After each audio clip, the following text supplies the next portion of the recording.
Hello, everybody. This is Carlos with the Sunday School lesson.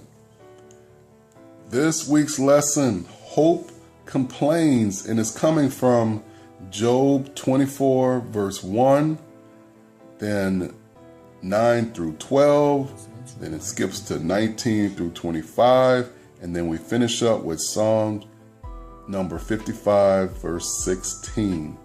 All right, Hope Complains. Again, we're in the book of Job, 2000 BC, the land of Uz. Listen, did you do your homework? Remember, you were going to be an encouragement to someone, and then you were going to notice someone else that was an encourager. And if you didn't do your homework, it's okay. Hope abounds. So do try to do it, though. I think it will help you. All right, to the lesson. So we start off today. If you recall, Job is in total suffering. He's been attacked. His health is attacked. His stuff was attacked. His children were killed. He is in a terrible way. And then he has these so-called friends that are basically attacking his nerves. They're getting on his nerves. They're attacking his mind. So continual questions, continual debates. They're debating him over and over. And now, here we come to 24:1. And Job asks a question. Why, seeing times are not hidden from the Almighty, do they that know him not see his days? This is a fitting start because it seems that we left last week and Job was triumphant. He was saying, no matter all of this that has happened to me, I know my Redeemer lives. So he had picked himself up, and he was in an encouraged state as well. And as is the case, now he's been still hanging around all these naysayers, and now all of a sudden the complaining has gotten into him. Isn't that interesting? Before we talked about how do we overcome attacks of the evil one, attacks of the enemy who's Satan, we look to God. Notice here, we start off with that question, is that looking to God? Not really. It's basically saying why can't believers see God's timing? So since we are those that know God, why can't we know when these evil people are going to be destroyed? Now, don't be so hard on Job. He didn't have the benefit of the Bible. He didn't have the benefit of the preached word. He's in earnest trying to figure this thing out.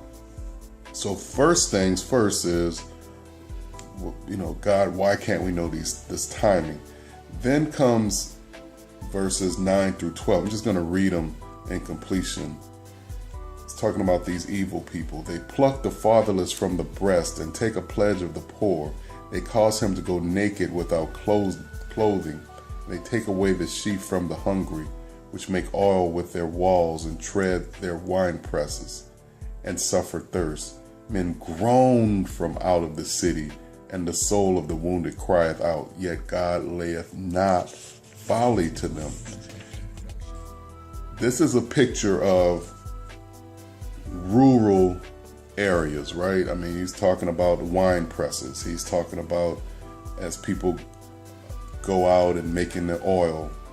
And so from 9 to 11, except for 12 got into the city, but from 9 to 11, we're talking about rural areas, evil that's happening in the country, if you will. And I think we could have a outline on this one of complaints of the evil man in the country. Complaints of the evil man in the country. So you look at that verse 9, literally, this is graphic, y'all.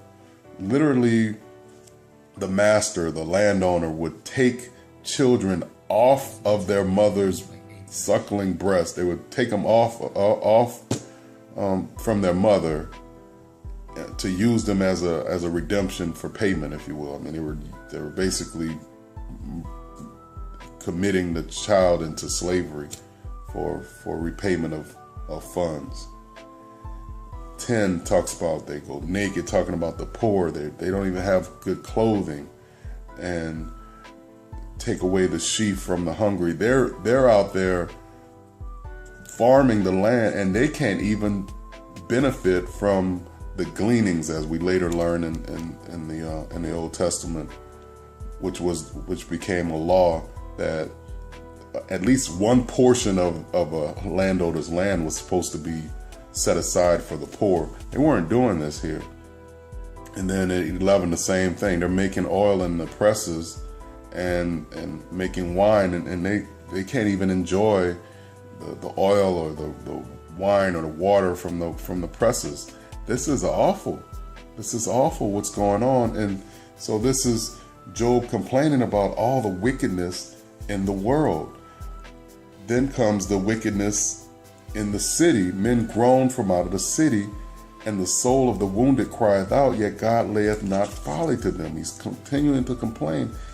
Look, there's evil in the country. 19, there's evil in the city would be a second outline. And then he goes on, he talks about murders and adulterers and thieves and all these things that are happening.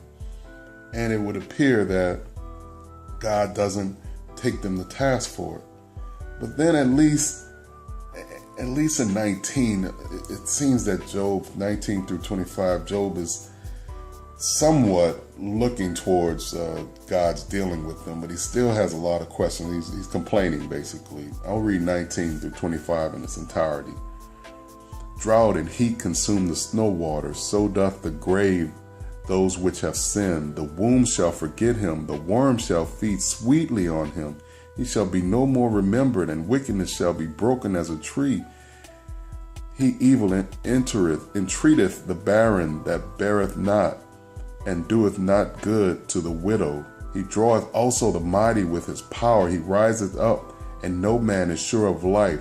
Though it be given him to be in safety, whereon he rested, yet his eyes are upon their ways. They are exalted for a little while, but are gone and brought low. They are taken out of the way as all other, and cut off as the tops of the ears of corn. And if it be not so, who will make me a liar, and make my speech nothing worth? So let's expound upon that verse 24, because I think you kind of get the point here. He's basically saying how all of this evil is going on, and it almost appears that they're getting away with it. But verse 24, they're exalted for a little while, but are gone and brought low. They are taken out of the way as all other, and cut off as the tops of the ears of corn. So he realizes their day is coming. Their day is coming. You look at that imagery, cut off as the tops of ears of corn in verse 24. So if it's the tops of the ears of corn, so it is being brought to maturity. So they were allowed to prosper for a little while, but surely they're going to be harvested. They're going to be cut off. So there is no righteousness or justice is going to happen, but it's going to happen in God's time. It's going to happen in God's time. And that's what Job is grappling with. And that's why the question in verse 24:1, when? Why is it taking so long for justice to happen? All of this evil is happening about me. Where and when is the justice going to come? And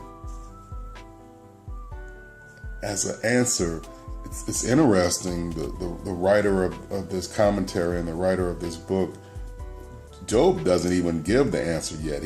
Before, remember, he was saying, I know my Redeemer lives. In this passage, he's not, the encouragement for him doesn't come. So we got to bring encouragement. The writer walks to Psalm 55:16, which reads, as for me, I will call upon God, and the Lord shall save me. This is David talking, and David was going through, remember, David was under duress as well, and he had betrayers, and he came to the conclusion that as for him, he's going to call upon God. So he focused on God. Remember, focus on God. That's how you get through the evil days. And that's how you overcome the tricks and the traps of the devil. All these complaints, let's not be so hard on Job. You know, we have questions as well. Having questions is not the problem. Staying in that state of mind is a problem and should be a concern for you. You don't want to stay there. You want to get out of that quickly. Look towards God. Look towards the hill from whence cometh your help. And your help comes from the Master, comes from the Lord Jesus Christ. All right? I pray that you got something out of this lesson today. And homework, real simple. I want you to think about what advantages do we have versus Job as far as how we can deal with suffering. Recall Job, give you a clue. Recall Job didn't have the Bible. So what are some advantages that we have? All right. Thanks again. God bless and goodbye.